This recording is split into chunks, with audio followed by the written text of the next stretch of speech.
everybody, I am the Conservative Libertarian Anarchist.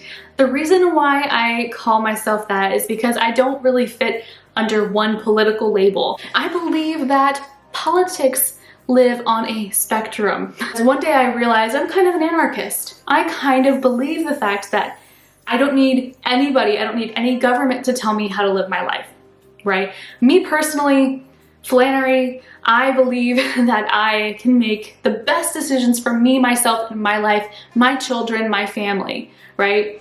But then I got to thinking and I was like, well, maybe we do need some government, more libertarian, right? We need some government, we need some, kind of like what our founding fathers believed. We need a little bit of government. It's a necessary evil, right? And then as time went on, I kind of realized, well, I'm more conservative. I believe fundamentally in these conservative ideals. Morally, I believe I'm a conservative. So I believe in conserving our history, for example. I don't believe in tearing down statues. I don't think that, if we didn't have any government, if we didn't have any sort of punishment or regulations, then we would have what people call anarchy, and what people, when you call yourself an anarchist, people typically tend to think that you're one of those crazy, raging people that wants to run around and destroy things, kind of like what Antifa, the group, has been doing for the past year. So with all that being said, I don't really fall under anything, but mostly I would call myself a conservative. I do not want to control anybody else's life. I don't want anybody else to control my life. I do see the need for some laws and regulations, but overall, I think I do a pretty good job of taking care of myself and my family. That's just kind of a disclaimer on this, on the title of my channel, because I don't want people to think that I believe in pure anarchy or pure libertarianism. I would fall under more right-leaning ideologies, but I don't consider myself a Republican. I don't consider myself a Democrat, for sure. Sorry.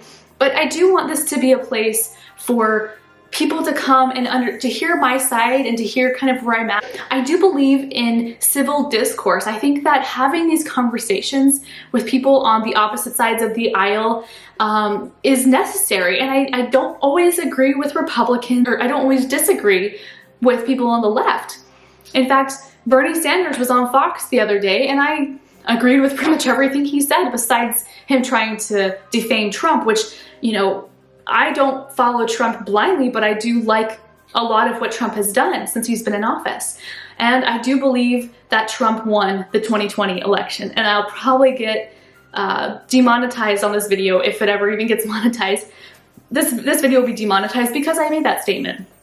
So I noticed on Twitter the other day, well, every day, when Trump tweets, underneath every single tweet, and I'll post a little picture here, it says, "This claim about election fraud has been disputed." Well, the definition of disputing means that it has been challenged or debated. So dispute does not necessarily mean that it is thrown out, right? That's kind of what they want you to believe, because that's what it kind of is. That's kind of what they're alluding to, is if you dispute something, it's probably being thrown out. But in this case, it hasn't been 100% thrown out, because what we're finding in Georgia is that in one county alone, it was like 27,000 votes had switched from Trump to Biden, right? So why did that happen? Well, we found out that it was a glitch, or it was a human error or something like that, allegedly. We probably know who was behind all of that. I'm not gonna say who, but my whole point is that when people blindly follow authority, when we blindly follow and we just believe the norm, we believe the mainstream media lies and deception, what does that do for us? I mean, clearly it's not doing anything, because 2020 has devastated millions of people's livelihoods and their lives in general, their families' lives, their children's lives. Children are committing suicide in astronomical numbers from prior years because of COVID. No doubt that's probably listed as a COVID death. Government so far has chopped off our arms so we can't work. The government has chopped off our legs so we can't leave our homes. They have stopped us from being able to feed ourselves, feed our children, actually go to work. Hardworking people can't go to work to provide for their families. And what is that doing? It's causing this domino effect. So I can't go to work, so I have to stay home. So if I have a nest egg, if I was smart enough or lucky enough to have money in my bank account to saved up for a time such as this, I've burned through my nest egg surely by the end of 2020, burned through my money. Now I'm going to be reliant on the government. And that is exactly what they would want if they were trying to implement something like the New World Order. Pandemic, it's a 1 in 100 year event. So you can expect that we will have transmission from time to time, and that's just the way it is. We've got to accept that this is the New World Order. Or socialism or communism. And right now, what we've been seeing for the past, I don't know, probably 12 years or so, we've been seeing more totalitarianism in this country. We've seen more censorship. We've seen more draconian measures taking place. We've been hearing about mandatory vaccinations for years now, okay? Years. People have actually been asking for mandatory vaccinations, period, across the board. Now, regardless of what you believe in vaccinations, whether they're good or bad, that's neither here nor there. The problem is that where there is risk, there should be informed consent. If the government has the authority, which they don't, if the government has the authority to shut down the nation, they really truly don't. Because if you read our founding documents, for example, the Declaration of Independence, for one, specifically states that we, the people, give our government the authority that it has. And if they overstep that authority that we have given them, we can take it back forcefully. I mean, that's what the Second Amendment essentially is for. So if you're still following along, if you're still watching this and still interested, thank you so much. Please comment, like, subscribe. If you don't like what I have to say, you can just leave. You don't have to dislike the video. You don't have to comment below. Like I said before in the beginning, I do believe in civil discourse. I do believe in debate and discussion. I guess where I am at is, you know, if you are here to change your mind, if you're here to, you know, just see what other people believe, you're more than welcome to stay here, subscribe to this channel, check it out. I mean, obviously this is a free country right now. Hopefully it stays that way. People like me are going to defend that. For people that disagree with me, you know, I am here to fight for what America truly stands for. And if that means that Joe Biden won the election in 2020, then that is what happened, right?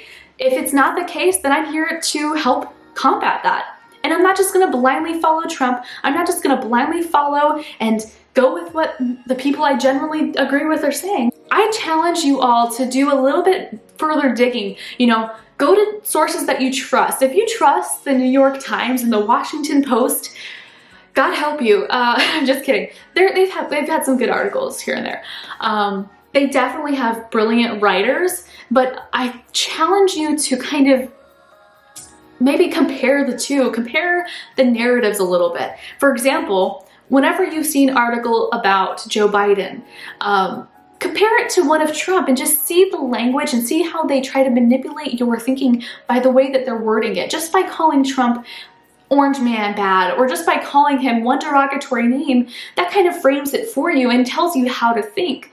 And that's what one of the main issues that we're seeing with this country is we're seeing it's not really a free press. These aren't really, you know, it's not real journalists anymore. These are opinion piece writers. And there's nothing wrong with opinion piece writers. I think that opinions need to be voiced and need to be put out there. But when one is raised above all others and you're seeing, you know, thousands, if not hundreds of thousands or millions of news clips and articles that are totally opinion based, you know, there might be a snippet of a fact in there, but we want to see the whole picture. And why is it that we're talking about Joe Biden being so cute and he's got his cute little socks on, and the next article is making fun of Trump? So why can't we have somewhat of a balance? Why can't we be honest here? Why can't we have an honest conversation? To condemn white supremacists and militia groups. Sure. You've got David Duke just joined, a bigot, a racist, a problem. Would you repudiate David Duke? Sure. David Duke and robocalls are out again, the white supremacist movement supporting you.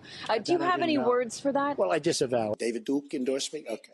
All right. I disavow. Okay? When we looked at it and looked at the question, I disavowed David Duke. So I've disavowed David Duke all weekend long on Facebook, on Twitter, and obviously it's never enough. Trump's refusal to condemn, distance himself from white supremacists. The Anti-Defamation League is already out there asking the president to clarify why he didn't condemn white supremacists. So are you prepared right now to make a clear and unequivocal statement renouncing the support of all white supremacists? Of course I am. Of course I am. When Chris joined, we had a news conference, and they asked me the exact same question. I said, I disavow. I disavowed then. I disavowed today on ABC with George Stephanopoulos. I disavowed again. David Duke is a bad person who I disavowed on numerous occasions over the years. I'm willing to do anything. I want to see peace. Then do it, sir. Say it. Do it. Say it. I totally disavow the Ku Klux Klan. I totally disavow David Duke. Ultimately, he got to the Ku Klux Klan, which obviously I'm going to disavow. I've rejected David Duke. I've rejected the KKK, the Ku Klux Klan. David Duke is saying to his supporters and followers, vote for Donald Trump. White supremacists are saying, vote. Do you want those votes? No, I don't want them, and I don't want him to say it. And you don't want the supporters? No, I don't want anything. What do you think of white supremacists, by the way? I don't like any group of hate. David Duke announced his Senate candidacy, claiming your agenda. Are you ready before you ask the question? Newt Gingrich said every Republican should repudiate this guy no matter what it takes. And I do. Rebuked. Is that okay? Rebuked. Rebuked. Done. Done. Just to clear it up this morning, can you, naming it, make a declarative statement that you denounce, that the president denounces it? Racism is evil, and those who cause violence in its name are criminals and thugs, including the KKK, neo-Nazis, white supremacists. Do you want white supremacists to vote for you?